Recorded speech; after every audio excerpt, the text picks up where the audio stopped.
നമസ്കാരം. ലോക രാഷ്ട്രീയത്തിൽ ചിലപ്പോൾ ശത്രുക്കളുടെ ഏറ്റുമുട്ടലിനേക്കാൾ ഭയാനകമാകുന്നത് സുഹൃത്തുക്കൾ തമ്മിലുള്ള വിള്ളലുകളാണ്. കാരണം ശത്രുക്കൾ യുദ്ധം തുടരും, പക്ഷേ സുഹൃത്തുക്കൾ പിരിയുമ്പോൾ ലോകക്രമം തന്നെ ഒരു പക്ഷേ മാറും. ഇന്ന് വാഷിംഗ്ടണിൽ നിന്ന് ജെറുസലേമിലേക്കുള്ള രാഷ്ട്രീയ പാതയിൽ കേൾക്കുന്നത് അത്തരമൊരു വിള്ളലിന്റെ ശബ്ദമാണ്.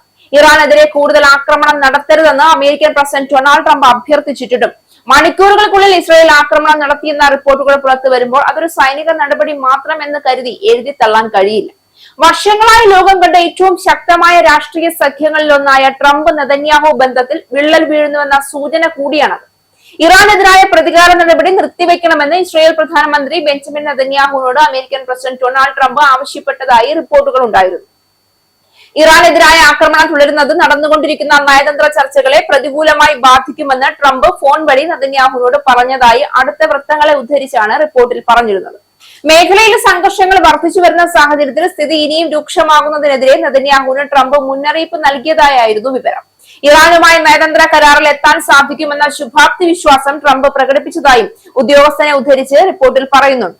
ഇറാനിൽ നിന്നുള്ള മിസൈലുകളെ പ്രതിരോധ കവചം തടഞ്ഞു എന്ന ഇസ്രയേലിന്റെ അവകാശവാദത്തിന് പിന്നാലെയാണ് ട്രംപിന്റെ ഫോൺ കോൾ ഉണ്ടായതെന്നാണ് വിവരം. അതേസമയം ടെഹ്റാനിൽ പുലർച്ചെ 4:43-നും 4:45-നും ഇടയിൽ സ്ഫോടന ശബ്ദങ്ങൾ കേട്ടതായി ഇറാനിലെ ഔദ്യോഗിക മാധ്യമമായ IRIB റിപ്പോർട്ട് ചെയ്തു. ഇറാൻ നടത്തിയ മിസൈൽ ആക്രമണത്തിന് തിരിച്ചടിയായാണ് ഇസ്രയേൽ സൈന്യം ശക്തമായ വ്യോമാക്രമണം നടത്തിയതെന്നാണ് റിപ്പോർട്ട്. അതേസമയം ഇറാനെതിരായി നടത്തിയ വ്യോമാക്രമണത്തിന് പ്രതികാരമായ യമനിലെ ഹൂതി വിമതർ ഇസ്രയേലിലേക്ക് മിസൈലുകൾ അയച്ചതായും റിപ്പോർട്ടുകളുണ്ട്. ഈ മിസൈലുകൾ ഇസ്രയേലിന്റെ വ്യോമ പ്രതിരോധ സംവിധാനം നിർവീര്യമാക്കിയെന്നാണ് റിപ്പോർട്ടുകൾ. ഇറാനിലെ സൈനിക കേന്ദ്രങ്ങൾ ലക്ഷ്യമാക്കിയാണ് ഇസ്രയേൽ വ്യോമാക്രമണം നടത്തിയത്. പശ്ചിമേഷ്യയിൽ സംഘർഷം ഇതോടെ അതീവ ഗുരുതരമായ അവസ്ഥയിലേക്ക് മാറുന്നുവെന്നാണ് അന്താരാഷ്ട്ര മാധ്യമങ്ങൾ റിപ്പോർട്ട് ചെയ്തത്. ഇറാന്റെ തലസ്ഥാനമായ ടെഹ്റാൻ, തബ്രിസ്, ഇസ്ഫഹാൻ എന്നീ നഗരങ്ങളിൽ ശക്തമായ സ്ഫോടനങ്ങൾ കേട്ടതായി ഇറാനിയൻ മാധ്യമങ്ങൾ സ്ഥിരീകരിച്ചിട്ടുണ്ട്.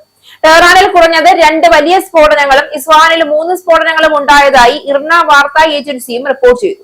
ഇറാനുമായി ഒരു കരാറിലെത്തുന്നതിന്റെ അടുത്താണെന്നും അതിനാൽ ഇസ്രയേലിൽ ഇറാൻ നടത്തിയ ആക്രമണങ്ങൾക്ക് പ്രത്യാക്രമണം ഉണ്ടാകില്ല എന്നും അമേരിക്കൻ പ്രസിഡന്റ് ഡൊണാൾഡ് ട്രംപ് അവകാശപ്പെട്ട് മണിക്കൂറുകൾക്കകമാണ് ഇസ്രയേൽ സൈന്യത്തിന്റെ ആക്രമണം എന്നതും ശ്രദ്ധേയമാണ്. യുദ്ധഭൂമിയിൽ വീഴുന്ന ഓരോ ബോംബിനും പിന്നിൽ രാഷ്ട്രീയത്തിന്റെ അദൃശ്യ വിരലടയാളമുണ്ട്. ഇറാനെതിരെ കടുത്ത നിലപാട് സ്വീകരിക്കുന്നതിലൂടെ ദേശീയ സുരക്ഷയുടെ രക്ഷകനായി സ്വയം അവതരിപ്പിക്കാൻ നെതന്യാഹുവിന് കഴിയുന്നു. ആഭ്യന്തര രാഷ്ട്രീയ പ്രതിസന്ധികളും അധികാരത്തെ ചുറ്റിപ്പറ്റിയുള്ള വെല്ലുവിളികളും നിലനിൽക്കുന്ന സാഹചര്യത്തിൽ സുരക്ഷാ ഭീഷണികളെ മുൻനിരയിൽ കൊണ്ടുവരുന്നത് അദ്ദേഹത്തിന്റെ രാഷ്ട്രീയ നിലപാടുകൾക്ക് ശക്തി പകരുന്നുവെന്ന വിമർശനം കാലങ്ങളായി ഉയരുന്നുണ്ട്. ഇവിടെ ഭീകരത ആക്രമണത്തിന്റെ വ്യാപ്തിയിലല്ല, ലോകത്തിലെ ഏറ്റവും അടുത്ത സഖ്യകക്ഷികൾ പോലും ഒരേ വഴിയിലല്ല എന്ന തിരിച്ചറിവിലാണ്. അമേരിക്ക നിയന്ത്രിക്കാൻ ശ്രമിക്കുന്ന തീയിൽ കൂടുതൽ ഇന്ധനം ഒഴിക്കപ്പെടുമ്പോൾ അതിന്റെ പുക മധ്യപൂർവേഷ്യയുടെ അതിർത്തികളിൽ ഒതുങ്ങില്ല. എണ്ണവിലകളിൽ നിന്ന് ആഗോള സാമ്പത്തിക വ്യവസ്ഥയിലേക്കും അതിന്റെ പ്രതിഫലം എത്തും. ചരിത്രം പഠിപ്പിക്കുന്നത് ഒരു കാര്യമാണ്: യുദ്ധങ്ങൾ ആരംഭിക്കുന്നത് നേതാക്കളുടെ തീരുമാനങ്ങളിലൂടെയാണ്, പക്ഷേ അതിന്റെ വില നൽകുന്നത് സാധാരണ മനുഷ്യരാണ്.